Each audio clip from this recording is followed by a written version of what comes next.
दोस्तों, इस दुनिया में ताकतवर को ही नियति की यहाँ जगह मिलती है, कमजोरों की यहाँ कोई जगह नहीं। ये बात आपने सुनी ही होगी और इस बात से आप भली भांति परिचित भी होंगे। इस बात में कोई शक नहीं कि पुराने जमाने में जो लोग हुआ करते थे वह आज के जमाने की इंसानों से कहीं ज्यादा ताकतवर थे। और ऐसा इसलिए है क्योंकि वे लोग जिंदा रहने के लिए खाना खाते थे और आजकल के लोग सिर्फ जीभ के स्वाद के लिए खाना खाते। आप एक और तथ्य से वाकिफ होंगे कि एक रोटी से 10 गुना ज्यादा ताकत आटे में होती है, आटे से 10 गुना अधिक ताकत दूध में होती है और दूध से 8 गुना अधिक ताकतवर मांस आहार होता है और मांस आहार से 10 गुना ज्यादा ताकतवर घी होता है। लेकिन यदि आप आज के समय पर देखेंगे, यदि किसी व्यक्ति को घी खाने के लिए दिया जाए तो वो ज्यादा से ज्यादा 1 चम्मच ही उसका सेवन कर सकता है, उसके ऊपर वो नहीं खा पाएगा। लेकिन यदि हम पुराने जमाने के इंसानों की बात करें तो उस समय पर घी उनका सर्वश्रेष्ठ भोजन होता था। आपने महाराणा प्रताप के बारे में तो सुना ही होगा।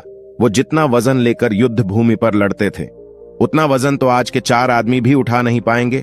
इसीलिए कहा जाता है कि तब के जमाने के लोग सचमुच जीवन जीते थे और आज के लोग तो केवल जबरदस्ती इस जीवन को जी रहे हैं। आज की जो कहानी मैं आपको सुनाने जा रहा हूं, इस कहानी को आपको बहुत ही ध्यानपूर्वक सुनना और समझना होगा। इस कहानी की हर एक सीख को अपने जीवन में उतारना होगा, तभी इस कहानी का मकसद पूरा हो सकेगा। क्योंकि इस कहानी में कुछ ऐसे रहस्य है, कुछ ऐसी बातें हैं जिसे जानने के बाद आपको यह एहसास होगा क्या आपका सबसे बड़ा धन, आपका सबसे बड़ा ऐश्वर्य हमारा स्वास्थ्य ही है। बहुत समय पहले की बात है, एक छोटा सा राज्य था। उस राज्य का राजा बहुत दयालु था और वहां की सेना भी बहुत पराक्रमी थी। उस सेना में एक ऐसा व्यक्ति भी था जो अत्यधिक पराक्रम था और वह उस राज्य का सर्वश्रेष्ठ योद्धा था। वो इतना ताकतवर था कि एक साथ वो 50 लोगों को भी परास्त कर सकता था और राजा उसके इस पराक्रम से हमेशा बहुत खुश रहते थे। जब भी उससे कोई युद्ध करने जाता तो वो पहले 100 बार सोचा करता कि क्या उसे युद्ध करना आसान है, क्या उसे हराना आसान है। हर कोई जानता था कि वो बहुत शूरवीर है, बहुत ताकतवर है, इसलिए उसे हराना लगभग असंभव था। अपने राजा के लिए हमेशा तत्पर रहता, अपने राज्य के राजा के लिए, अपनी प्रजा के लिए जो कुछ उसे अच्छा होता वह उसे अवश्य करता। एक बार की बात है, वह शूरवीर योद्धा अपना पराक्रम दिखा रहा था। उसी वक्त उसके दोनों पुत्र वहां पर आए हुए थे। राजा ने उसके दोनों पुत्रों को देखा और राजा के मन में ये लालसा जगी आने वाले समय में हमारे राज्य के लिए इनमें से सबसे सर्वश्रेष्ठ योद्धा कौन होगा, हमारे राज्य के लिए योग्य कौन होगा। यह बात जब उस योद्धा के कानों में पड़ी तो वो अत्यधिक चिंतित हो गया। उस योद्धा के 2 पुत्र थे जो बड़ा वाला बेटा था। वो हर चीज का हुनर सीख चुका था, फिर चाहे वो तलवारबाजी हो, लोगों से बोलना हो, आग से खेलना, हर तरफ की चालबाजी से वो संपूर्ण था। उसे जो कुछ भी सिखाया जाता वह उसे सीखने में निपुण था। वो बहुत जल्द उस विद्या को, उस कला को सीख जाता था। यदि हर कोई यही कहता कि अगला योद्धा यही होगा, यही हमारे राज्य के लिए सर्वश्रेष्ठ योद्धा बन सकता है, लेकिन उस योद्धा का एक छोटा पुत्र भी था जो बहुत कमजोर था, जिससे कोई भी चीज सीखने में अत्यधिक समय लगता था और उसे देखकर कोई भी यह नहीं कहता था कि यह कभी योद्धा बन सकेगा। उसे उसके पिता ने बहुत कुछ सीखने का प्रयास किया, लेकिन वह कभी भी कुछ सीख नहीं पाया। ना ही तो वह अच्छी तलवारबाजी कर पाता था, ना ही उसे एक योद्धा की तरह जीना आता था। वो हमेशा आलसियों की तरह पड़ा रहता। जब भी वो योद्धा अपने दोनों पुत्रों को एक साथ देखता तो उसे बहुत चिंता होती, उसे बहुत तकलीफ होती, क्योंकि वह अपने दोनों पुत्रों को एक समान बनाना चाहता था। वो अपने दोनों पुत्रों में कोई फर्क नहीं समझता था। लेकिन जब भी कोई ये कहता कि बड़ा पुत्र अत्यधिक बलवान है, शूरवीर है, वह एक योद्धा जरूर बनेगा, और जब वहीं पर छोटे बच्चे के लिए कोई ये कहता ये तो कमजोर है, आलसी है, ये भला क्या कर पाएगा, ये सुन उस योद्धा को बहुत तकलीफ होती, बहुत दुख होता। लेकिन वो योद्धा यह जानता था कि इसमें उसके छोटे बेटे की कोई गलती नहीं है। उसका व्यवहार दूसरों से अलग है और ये दूसरों से थोड़ा कमजोर है, लेकिन इससे कुछ बातों का ध्यान रखना होगा, तभी ये दूसरों के साथ पराक्रमी बन सकता है, दूसरों जैसा तलवारबाज बन सकता है, दूसरों जैसा सर्वश्रेष्ठ योद्धा भी बन सकता है। इस बात का ध्यान रखते हुए वो योद्धा अपने उस बेटे को लेकर एक गुरु के पास पहुंचा। ये वही आश्रम था जहां उस योद्धा ने भी शिक्षा ग्रहण की थी। वह उस गुरु को भलीभांति जानता था और यह भी जानता था कि वो गुरु उसके छोटे बेटे को शिक्षा अवश्य देंगे, जिससे वहां भी अन्य लोगों की तरह पराक्रमी और शूरवीर बन सकता है। वो भी उन गुरु के पास ले गया, उन्हें प्रणाम किया और कहने लगा, हे गुरु, मैं चाहता हूं कि मेरा बच्चा आपसे शिक्षा ग्रहण करें। ये थोड़ा आलसी है, थोड़ा कमजोर है और ये कभी कुछ सीखना ही नहीं चाहता। जबकि मेरा बड़ा बेटा बहुत साहसी है, शूरवीर है, ताकतवर है, पराक्रमी है और इस राज्य को ऐसे ही लोगों की आवश्यकता है। लेकिन मेरा ये छोटा बेटा, जो कि मेरी चिंता का कारण बना हुआ है, मैं चाहता हूं कि अभी पराक्रमी बने, शूरवीर बने, ताकतवर बने, ताकि इस राज्य का हर कोई इसके भी गुण गाए। मैंने बहुत प्रयास किए, मैंने कई तरह के उपाय भी किए ताकि अपने जीवन में कुछ कर सके, कुछ सीख सकें, लेकिन ये कभी कुछ सीखना ही नहीं चाहता। मैं चाहता हूं कि मेरे दोनों पुत्र एक बराबर, किसी में कोई कमी ना, इन दोनों को एक बराबर अधिकार मिले, लेकिन यह अपने आलस के कारण, अपनी कमजोरी के कारण हमेशा पीछे रह जाता है। मैंने इसे कई बार समझाया, लेकिन यह है कि मेरी बातों को मानता ही नहीं। मैं अपने दोनों बेटों में कोई भेदभाव नहीं रखना चाहता, मैं दोनों को एक बराबर बनाना चाहता हूं। उस योद्धा की ये सारी बातें सुनकर वह गुरु उस योद्धा से कहते हैं, मैं जानता हूं तुम्हारे पुत्र को क्या तकलीफ है, मैं इसे वैसा ही बना दूंगा जैसा तुम चाहते हो, लेकिन इसके लिए तुम्हें इसे कुछ दिन के लिए मेरे पास यहां पर आश्रम में छोड़ना होगा। और मैं तुम्हें यकीन दिलाता हूं कि जब तुम वापस इसे लेने जाओगे तो तुम्हें तुम्हारा यह पुत्र इस प्रकार नहीं दिखेगा। इसकी जगह पर तुम्हें वो पराक्रमी, वो ताकतवर बेटा मिलेगा जैसा तुम चाहते। वह गुरु अत्यधिक आत्मज्ञानी थे, बस उस योद्धा के पुत्र को देखकर यह समझ चुके थे कि उसे क्या तकलीफ है और उसे किस तरह से ठीक किया जा सकता है, उसे किस तरह से पराक्रमी बनाया जा सकता है, क्योंकि आखिर वो एक ऐसे योद्धा का पुत्र है जिसे अभी तक कोई हरा नहीं सका था। बस उसे इस बात का एहसास करवाना ही काफी था। उस गुरु के कहने पर अपने पुत्र को वहीं पर छोड़कर वापस अपने घर की ओर लौट जाता है। उसके बाद उस योद्धा का वह पुत्र एक शिष्य बनकर उन गुरु के आश्रम में रहने लगता है, वहां के सारे कामकाज करने लगता है, वहां पर वो सीखने लगता है, समझने लगता, और इसी प्रकार कई दिन बीत जाते हैं। और एक दिन सही समय आने पर वह गुरु उस योद्धा के पुत्र से कहते हैं, चलो आज मैं तुम्हें कुछ दिखाना चाहता हूं। इतना कहकर वह गुरु उस योद्धा के पुत्र का हाथ पकड़ लेते और उसे लेकर एक पहाड़ी की ओर, ऊपर की ओर बढ़ चलते। उस पहाड़ी के ऊपरी छोर पर ले जाकर वह गुरु उस पुत्र से कहते हैं, आज मैं तुम्हें कुछ सिखाने वाला हूं।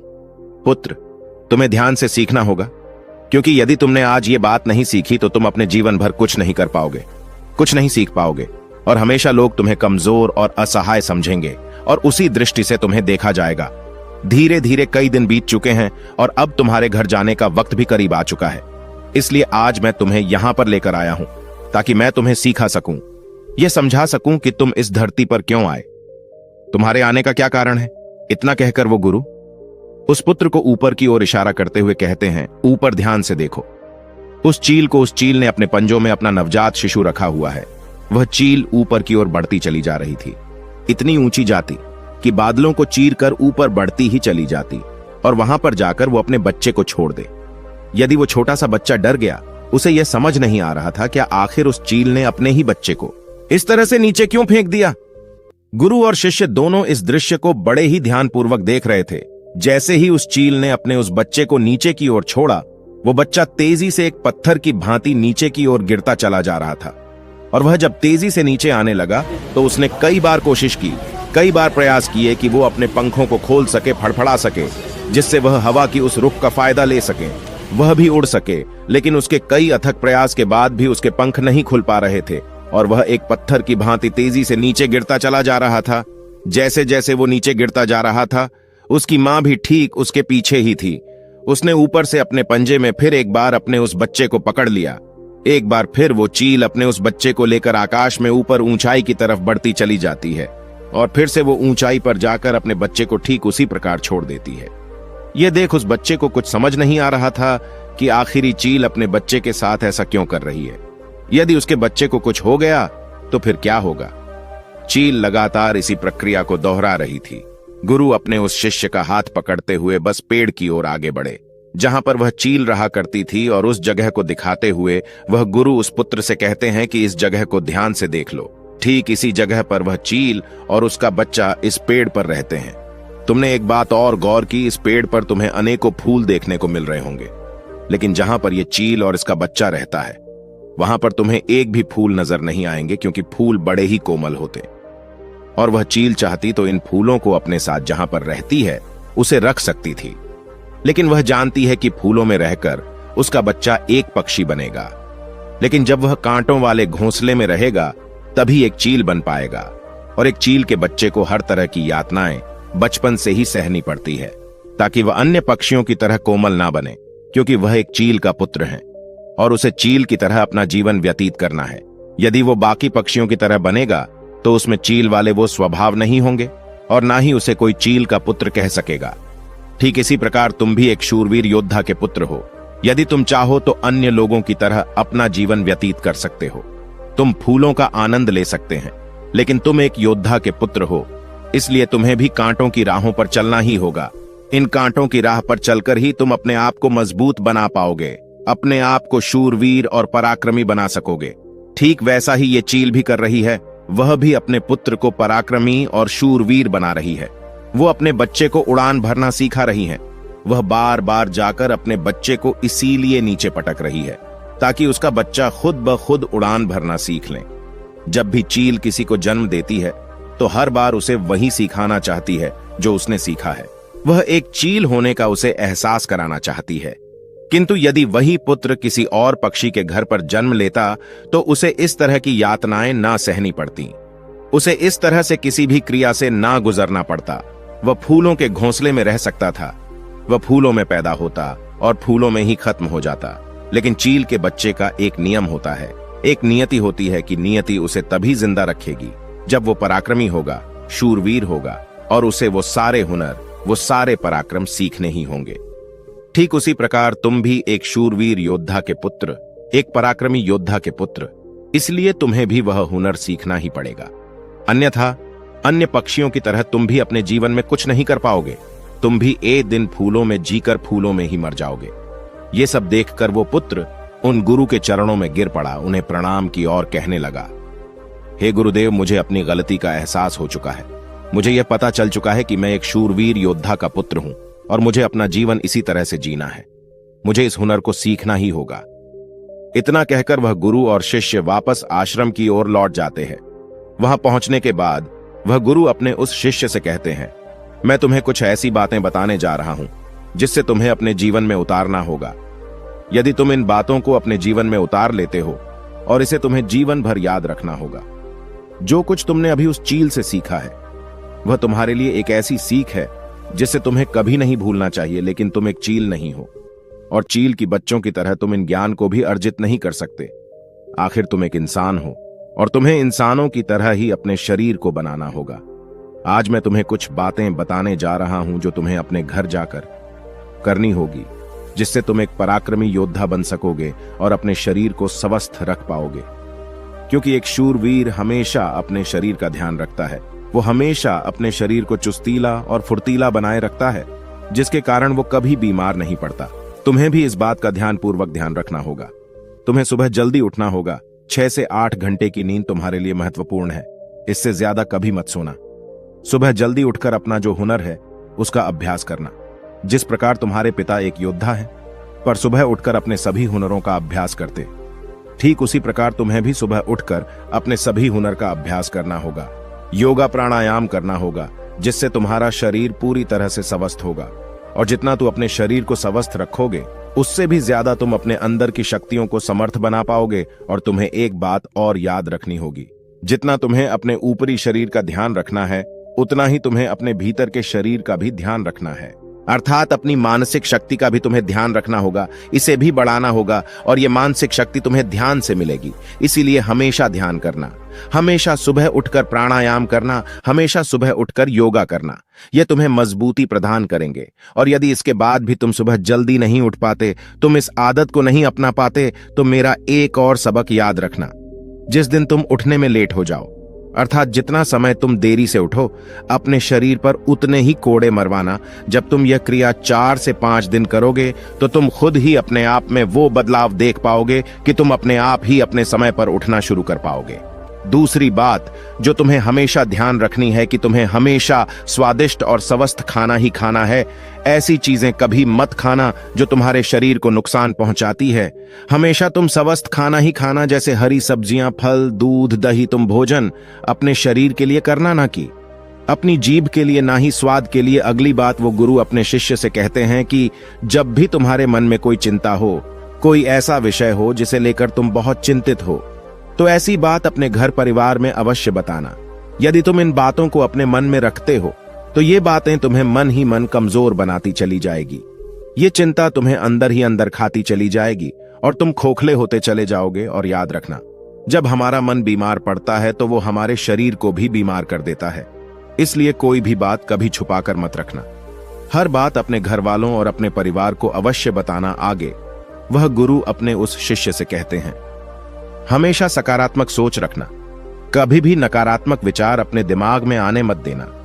सबके जीवन में उतार और चढ़ाव तो आते ही रहते हैं। सभी के जीवन में सुख और दुख लगा ही रहता है। कभी अच्छा तो कभी बुरा जीवन इसी प्रकार चलता है। तुम्हारे जीवन में समय चाहे कैसा भी क्यों ना आए, लेकिन तुम्हें हमेशा एक सकारात्मक सोच ही अपनानी है, जिससे तुम अपने जीवन में आने वाली कठिन से कठिन परिस्थितियों का सामना हंसते हुए और बड़ी ही सरलता से उसका सामना कर सको और जीवन में आगे बढ़ पाओगे। अगली बात जो तुम्हें याद रखनी चाहिए, क्यों तुम्हें हमेशा मुस्कुराते रहना है?